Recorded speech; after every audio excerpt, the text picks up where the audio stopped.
Qu'est-ce que c'est sexy musicalement? Bien, que ça appelle au corps, en fait, et que les chansons soient près de l'os. Et c'est quelque chose qui me tient beaucoup à cœur. Comme si on chantait dans l'oreille des gens, comme si on chantait... comme s'ils avaient la tête sur notre cœur. C'est ça, pour moi, sexy. Ça... C'est charnel. Oui, exactement.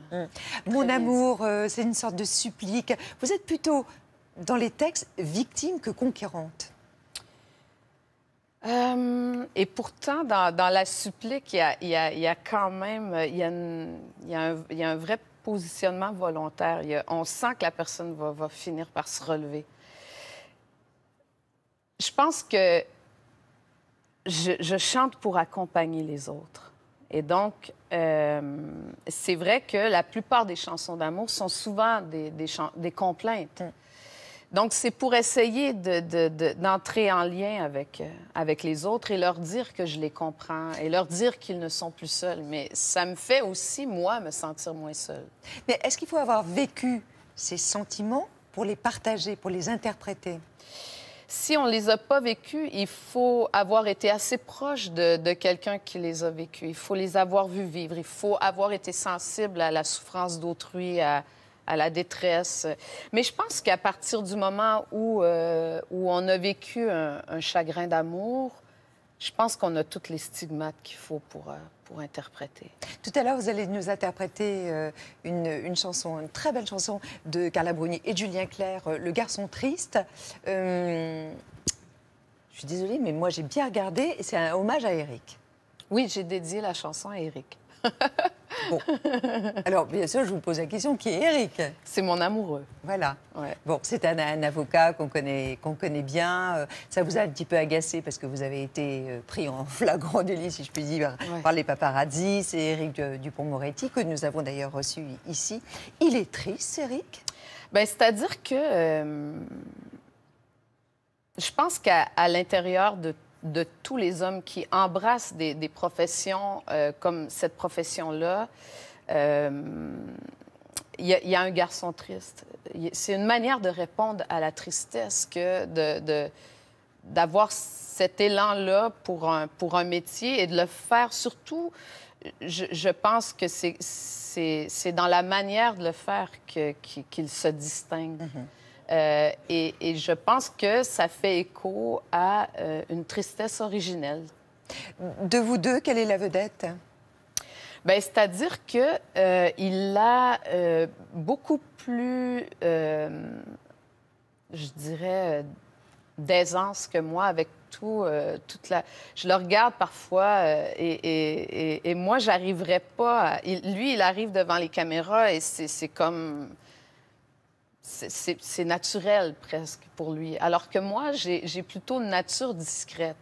Il a plus les stigmates de la star que moi, en fait. Puis c'est un orateur, c'est son métier. Oui, aussi. ben oui, c'est son métier, mais il a la stature. Mais c'est ça, je pense qu'il y a des gens qui ont le talent d'être des stars. Et lui, il a ce talent-là. Donc, voilà. Vous êtes bien humble en disant ça. Non, mais bon, en même temps, je me considère vraiment comme une ouvrière de la chanson. Après, une artisane. Oui, quelque part. J'ai jamais fait ce métier-là pour être dans la lumière. C'est pas la première des raisons pour laquelle je fais ce métier-là. Je le fais... Je le fais par conviction profonde, en fait. Des chansons parfois tristes, parfois mélancoliques, mais vous êtes de nature, on le disait, très gai. On a trouvé un moment très drôle. C'est du cœur à ses raisons. Oh, mon Dieu, oui. Ouais. Alors, elle peut être folle dingue. Je vous le dis, elle est très décalée. Regardez, c'est une parodie, en fait, hein, de quoi, de l'amour. C'est un peu, oui, c'est ça, de soap opéra, en quelque sorte. Ouais. Regardez. Couverture? Non, merci. Googie Macpherson. Prête. Vous vous connaissez? Googie fut jadis Ma fiancée. Nous n'étions pas que fiancés, Brett. Vous m'avez abandonné à l'église. Googie, je ne vous ai jamais aimé. Mais pourquoi m'avoir abandonné à l'église? Pourquoi? Non, ce n'était pas une église, c'était une pépinière. Et je ne vous ai pas abandonné. Je reculais la voiture afin d'y charger un sac de fumier. Ne jouez pas avec les mots. Mais c'est pour le plaisir de quoi? De casser un peu l'image Non, j'avais quoi? une envie irrésistible de jouer avec ces acteurs-là. Ça, c'est Marc Labrèche. C'est un des plus grands acteurs au Québec. Et il y a Anne Dorval. Anne Dorval qui joue dans les films Mommy. de Xavier Dolan.